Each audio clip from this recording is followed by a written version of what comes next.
Welcome, everybody, to Taking Control, the ADHD podcast. I'm Pete Wright. That there is Nikki Kinzer. Hello, Pete Wright. Hello, everyone. How are you, Nikki Kinzer? I'm doing well. I was just looking at the notes here, and all I see is technology and cap letters and an exclamation mark. So what does that do to you? Does your fear response click in? Yes. Is that your flight response? Actually, what I think is, okay, I'm going to sit and I'm going to listen, and you're going to do the talking. Do you know what? I'm so curious to hear your feedback on this, and let me just tell you where this started. Okay. So it's a digital episode today. Yes. And I a week, I guess it was a week ago, Apple Pay was launched. Do you know what this Apple Pay is all about? No. So Apple Pay on the new iPhones, the iPhone 6 and 6 Plus, they have introduced what's called an NFC chip into it. And NFC stands for near field communication. So that means you can do things like take your iPhone and tap it against a sensor, in this case at a cash register, and automatically pay for your stuff, right? From your iPhone. From your iPhone. And so, wow. Because the iPhones have the thumbprint sensor on them.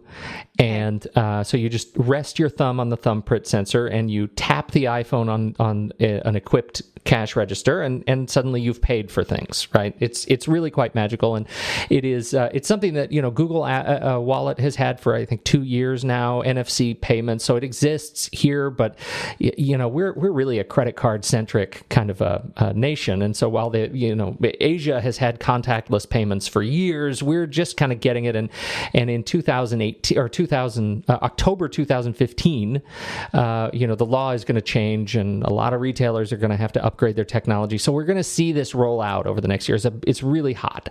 And I read this post that was just fantastic, and I'm going to put a link to it in the show notes from a fellow who has low vision and mild cerebral palsy, and he was talking about how amazing Apple Pay is because just the technology itself, like there's nothing he has to do to enable accessibility options on this product. He was able to just take out his phone and pay for something without any eye strain, without any fumbling for cards, without any signatures. It just happened. And he said, this is such a boon for people who are dealing with any sort of, of physical or motor challenges. Wow. I just got to thinking, right? I got to thinking about some of the challenges that I have that aren't necessarily physical or motor, but things like, I happen to have a system that's pretty good about my keys. I always know where my keys in my wallet are, but I know there are a lot of people who don't yet have a system or a good rigorous habit around it yet, and so they really struggle with where are my keys, or my gosh, I have to drive around the block 4 times because my garage door, I'm just not sure if I closed it or not. I'm just, there are things around the house that I really struggle with. Mm-hmm. And so enter smart home. Smart home. Yes. Never heard of it. Well, it's a thing that I just invented. Really? This is like a new thing you invented? Well, no, that's not true. I wish that it was. What we're talking about is home automation, and home automation has been around for some time. I'm not sure when it started. It started with security systems and then home theaters, where you put motors on curtains and things, and you can, connect your remote so you can control your lights remotely. But the technology, like all things, has gotten cheaper and more accessible and more widely distributed, such that, we're seeing these relatively low-cost devices that are allowing us to do really cool things around our house. So I thought I would talk just for a few minutes today about how you can outsource your distraction or relieve your distraction by outsourcing certain behaviors to your phone and the smart home. I like it. Me too, right? Very cool. Okay, so let's start with keys, because that's how this started for me, right? For Father's Day a couple of years ago, I asked for, I just wanted to be able to enter my house with a code. I wanted to not carry a house key, and so I told my family, all I want is a screwdriver and a new home door lock that I can install myself. that has a code on it. And when I type in my code, my door unlocks, right? Seems like a simple So you didn't solution. have to have a key. Got it. Okay. It's just a little thing. It's a little thing that makes me feel like I'm living in the future. And I knew that was going to be an exciting thing. So we did that. But it's a mechanical thing. Like it has the code, and I type in the code, deep, deep, deep, deep, right? And the door unlocks. And it's really quite great. Well, since then, some amazing new tools have come about. And the first one I want to talk about is the August door lock, the August lock. It is a keyless control system that allows you to control entry with your phone. Once you install the August door lock, when you walk up to the lock, you can kind of push on it. And if you have your phone on you, it'll unlock and you can go in. That is crazy to me. I can't even believe this actually exists. Oh, it's bananas. Yeah. Wow. It's just bananas. But even better than that, and this is a function of many of these systems, when you have the phone, when you have the app on your phone, you can actually assign permission to other people with their phone. You are the just master like giving key them holder. A spare key. Exactly right. And you can do really, really wonderful things. You can give people temporary access to your phone. You just you send them an invitation and they download the app, and then they suddenly have access to your home. When they get close to your home, the door will open. When they get close to your door, not just walking down the street, but when they get close to the door, you see a log of who has come to your home and how they have locked your door. Did they manually lock the door? Did they lock the door? Did they leave the door unlocked? Do you need to lock the door remotely yourself? You can do that. And so it is a connected door lock, right? Wow. It even has this, they're working on this technology called Everlock, which when you leave your house, if you forget to lock your door, it senses that you've opened the door and left the house, that your phone is no longer there, and it'll lock the door for you, so you don't have to think about it. Oh my gosh, that's crazy. Bananas. Okay, so the second one I want to talk about is the Goji smart lock. Now, the Goji is not quite as polished a website or video experience, but the product itself is really quite beautiful. The Goji lock it's very similar to the August lock, but it has a little LED or a little OLED screen on it that will actually tell you by name, "Welcome, John." It'll document kind of where you are when you walked into your house, whether or not you locked the thing. It's very similar to August, but it's prettier. And its defining feature here, it has a camera in the lock, so it sends you a notification with a picture of who just unlocked your house, so you can see who's in there, and that ends up being pretty cool. Now, both of these things, the August door lock is $249, the Goji is $299, so they're not cheap yet, but they are getting to the point where we can think about if this is a real challenge, maybe $300 isn't too much of an expense to help you wrap your head around these new habits. Yeah, absolutely. There's one more lock, the Kivo lock, and the reason I bring up the Kivo lock is this was a Shark Tank product. I love that show. I knew you did. That's the whole reason I did this, is because this was a Shark Tank thing. So the Kivo was actually purchased by Kwikset, and so we know Kwikset. They're the lock people, right? And so they came out. You have to do a professional install of the Kwikset Kivo lock, but when you get it, you have your phone on you. You walk up to your door and you tap the lock itself. It has this fancy blue ring on it, and when you tap the lock, like with your finger, it's touch sensitive. If it senses the phone is in your pocket or on your person in some way, the lock turns green and it unlocks for you. It's quite elegant and lovely, and it comes from a significant player in the market. They also have, and all of these, the Kwikset makes a big deal about the fact that if you don't have a phone, they give you these key fobs, right? So you have a key fob on you, and you put it in your backpack, clip it to a briefcase or something, and then the same thing works. You still don't have to take the key out of your pocket and put it in the lock. But all of these work with traditional keys as well. You don't, as a backup, if you don't really, if you happen not to change the batteries, they all run on batteries. What are you going to do? Oh, so you still have a traditional key as a backup, yeah. Okay. And that's like ours. I think we've had ours now for 3 years. I think I said 2 years, but we had it for 3 years, and I just changed the battery for the first time on it. So the batteries last a long time. And it gives you a little notification that says, hey, we're low batteries. Put another couple of AA's in there. But the Kivo lock is the only one that you can't install yourself. They require a professional to come out and do that. So So that's a lot. But let's just say that you get kind of excited about getting in and out of your house, and you want to start tracking more stuff around your home, right? That gives us, it takes us to a company like, for example, Withings. Now, Withings, we've known for a while. They've did like connected scales, health sensors, and they've just entered the home market with their home sensors. For $220, you get this Withings Home. It's essentially a camera, kind of an all-in-one sensor. It's a camera that when it detects motion in your house, it'll record a little bit of the video. It'll store the video online. You can download the video. So if you have special moments that occur in the room, they call it the handy home diary. It'll record movement whenever it senses it in the room. And if you miss something happening, that a special someone comes in the room, it's like that Folgers commercial, Peter's home for Christmas, and you don't want to miss that hug in the middle of the night. The Withings camera is going to help you do that, help you capture that. But it also has a volatile organic compounds sensor, right? It built into it. It has a temperature sensor. It has a humidity sensor, and other kind of smart alerts. It sends you these alerts when something in your home isn't going right. If you've had a leak, your humidity goes up, right? High def camera. It's all Bluetooth to manage it over Bluetooth and Wi-Fi to send you notifications. Very easy to set up. And Withings has been around long enough that we trust the stuff that they do.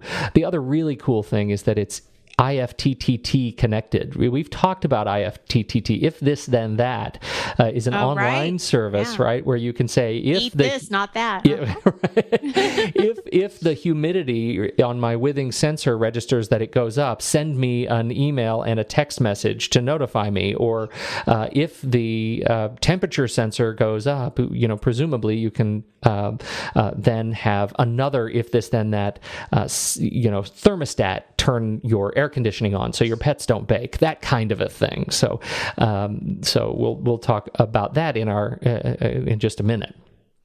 So if this, then that, connected to the Withings Home monitor is really fancy. Now, there's another door that we need to talk about briefly, which is for me, it's the garage door. I'm the guy that leaves the house and I drive down the hill and I think, did I close the garage? Ugh. So I turn and I drive around the block, and sure enough, the garage is open. There are a number of garage door automation products, and I have a link in the show notes that's just to smarthome.com. Their selection from Insteon to Exceltronics to Domino. Some of them have the keyless entry system, but they're all will give you the opportunity to have a monitor that says when the cars are gone and you've left, if the garage door doesn't close, if it's not triggered to close automatically for us. And so that is very handy. What is the thing on TV that you see? Is it a home security system? I just remember there's this commercial and there's a couple and they're away from home, but they can look on their iPhone and they can actually like close up the house. Yeah, AT&T has a system that they have launched, their Digital Life package, right? And that's one that you see. I don't know if this is the one you're talking about, but it's one that you see advertised, and it is it's another professional install. It's very similar to ADT, the security people, but they come in and they put up cameras everywhere, and they do the sensors, they do the thermostats, they have all these things through their hardware partners, and then they also, it's a monthly service, so they also manage it. They actually you pay $30 a month and plus the hardware setup fee initially, and then you have somebody who's managing your home security, home automation, the works, and it's all tied in presumably to your to your digital entertainment package, and so it's all part of one thing. And so it is. They pitch it as this single integrated solution built around our customers' needs, making security and home management easier than ever. So it's a broader, kind of more expansive, dare I say, invasive application in the home. Not quite as do-it-yourself, but if you're on the market for something and want that security, go for it. I have a little bit of a snarky response to it that, we're inviting these people who can't keep a time for a cable install appointment to actually manage the security of my home. I'm a little bit dubious. I haven't heard, yay or nay about how well their system works, but their reputation precedes them in this case. I would snarky Pete. I have to bring it sometimes. I have to bring a little bit of the snark. That's right. Speaking of snark, Nest is another company that you may have heard of. Have you heard of Nest? The Nest thermostat or the Nest smoke detector.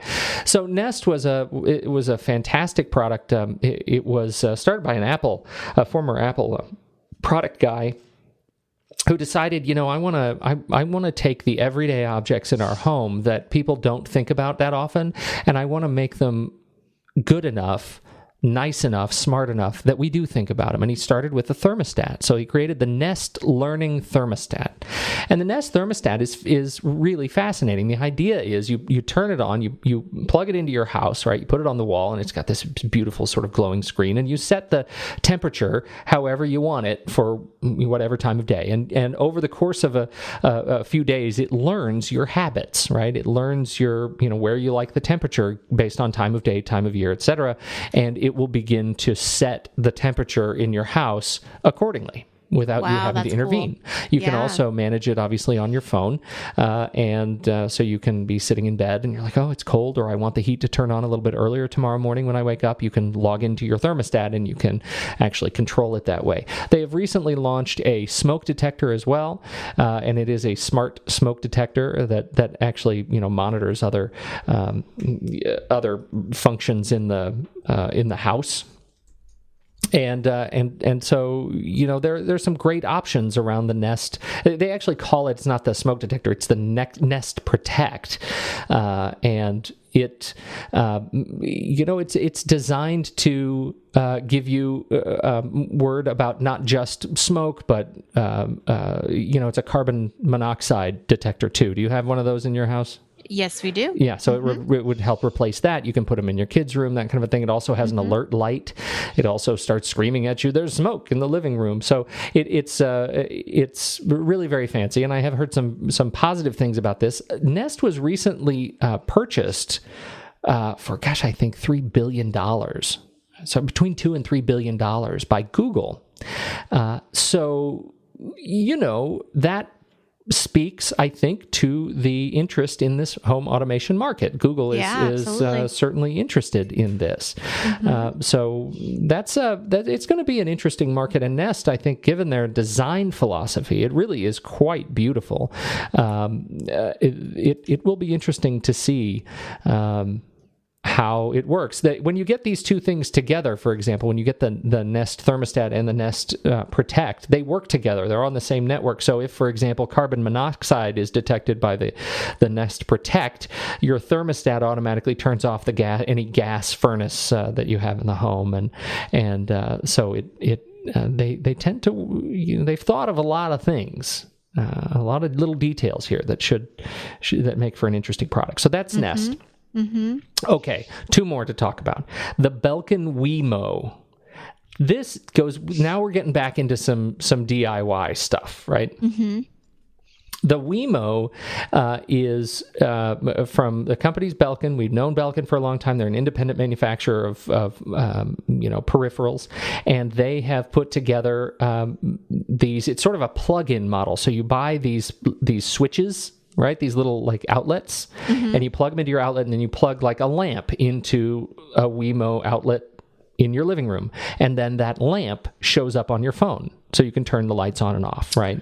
Oh, that's so cool. So anything that you buy one of these little Wemo plugs for, your in-window air conditioning, lights, you name it. If you plug it into a wall, you can control it with the Wemo automation system app. They also have light switches you can install in the walls that are then make your room lighting accessible from your phone, etc. So you can control all those things from your phone. They actually also have an LED system, so you can get Wemo light bulbs, and then those light bulbs are connected, and so you can control all your individual light bulbs through Wemo. There are other systems like that. The Sonos or the Hue system from Philips is another system like that, where these LED bulbs have multiple colors, so you can actually change the hue of your room, depending on the mood. Yeah, from your phone.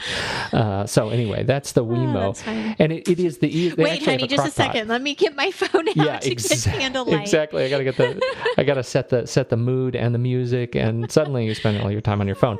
No kidding. They actually have a crock pot slow cooker that is connected with Wemo. So, and you think it's really kind of silly, but then, it's a slow cooker, and if you're stuck at work, you can log into your crock pot from your phone on the highway and start it or turn it off or whatever. Yeah. Wow. So it's kind of smart. The last one, once again, is the one I was originally most excited about, which is from SmartThings.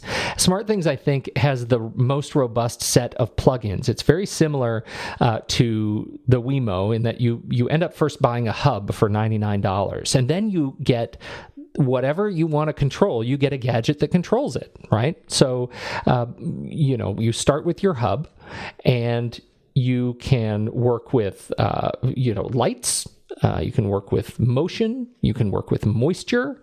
For example, they have motion sensors, moisture sensors, open, closed sensors for windows. They have temperature and humidity sensors, smart power outlets. They have, this is an interesting one, the Smart Sense Presence connector. It's a little fob that you attach to a backpack or a pet's collar, and it will tell you where, that your pet has just come home or your kid has just arrived home, so that you can always see where people are if people are around your house. It's like an advanced nanny cam. It is exactly that. They have a motion sensor that you put in your crib, right? You put in a crib. You can see when the baby's moving. But this is also an open system, and so you have other manufacturers like GE, Aeon Labs. These are other companies that are making SmartThings compatible devices. Even Kwikset, the maker of the Kivo lock, has a SmartThings compatible lock as well. So there are a lot of things to look at. The thing that makes me not as excited, it was just recently bought for a lot of money by Samsung. Actually, not as much as Google paid for Nest, but I think it's only $200 million or something a couple of years ago. But, Samsung, it's a company I don't trust. And so I worry a little bit that this SmartThings, which I quite like, may have sold out a little bit. But their devices, if you're looking for an easy and relatively cost-effective way to get in to home automation, the SmartThings might be a great entry point. For example, like each sensor is, roughly $50. The presence sensor is $31 each. So, you pick and choose. You kind of have a menu of things that help you automate your house. Mm-hmm. And that's and I think that's it. I think just be ready for this. The market is really about to explode with Google buying Nest. Apple, we talked about Apple Pay, but this is really enabled by what they've released as HomeKit for developers. So developers will be able to add smarts to their devices that work directly with Apple's touch-sensitive NFC system. Samsung, ADT, AT&T, all these are huge companies that are pouring a lot of money into automating the home, and all of that will just, I think, make it even easier for us to outsource our distraction or resolve our distractions by outsourcing some of these lower level things, like where are my keys? Where are your keys? Add a little presence sensor to your keys and you've got them. And what's my cat doing right now? Exactly. Haven't you always wanted to know on your phone what your cat is doing right now? Right now. Good stuff, Pete. Thank you very much. Well, you're welcome very much. This was good fun. Which one are you going to rush out and get right now? Oh, I don't know.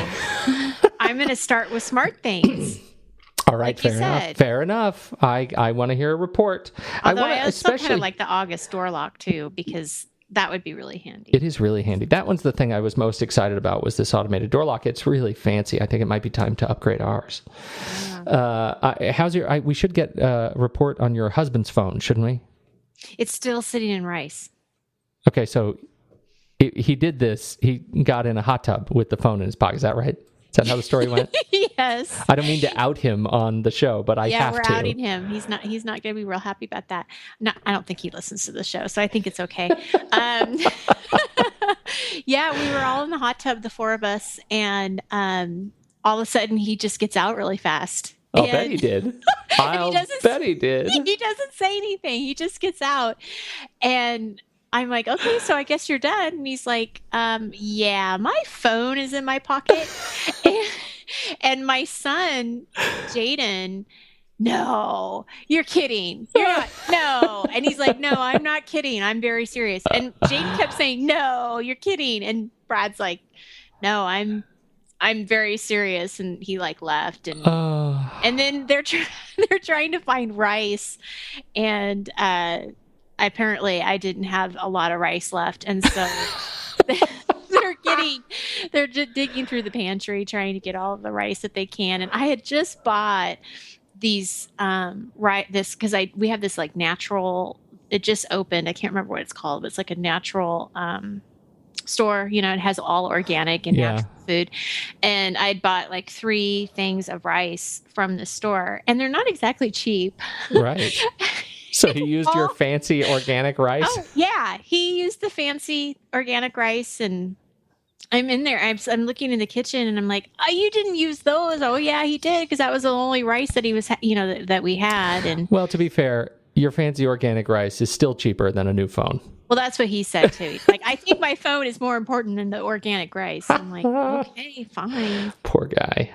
But yeah, and then it was funny because then the next day I kept stepping on stuff in my kitchen, and I'm like, gosh, I need to sweep because there's like stuff explosion all over the kitchen floor. And then I realized it was the rice, because in a panic, of course, rice is going everywhere and you can't see it really, and because our floors are real light. And yeah, there you go. So it is still sitting in a little Tupperware bowl in rice. Oh, goodness. And he's kind of, I think, a little nervous to even check, because I would be, yeah. Well, and what I've heard is people have had success with this, but it's taken like 2 weeks in rice, and then it'll power right up. So be patient. We'll see. So. Oh, goodness. Well, thanks for the story. Yeah, it's a good digital warning. May your husband's life serve as a warning for others. Do not go in your hot tub with your phone. Do not do it. And your swimsuit. I was like, how did you have why was your phone in your swimsuit anyway? But you know what? Who knows? Who knows? He just likes to rock the phone in the Speedo. That's right. It wasn't a Speedo. Hey, this has been such a good talk. I love these digital episodes. Thanks for letting me nerd out, as always.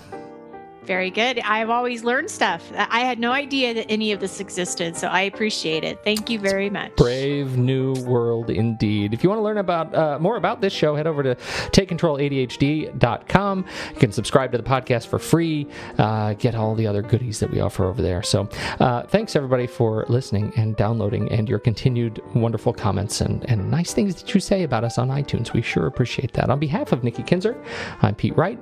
We'll catch you next week on Taking Control, the ADHD podcast.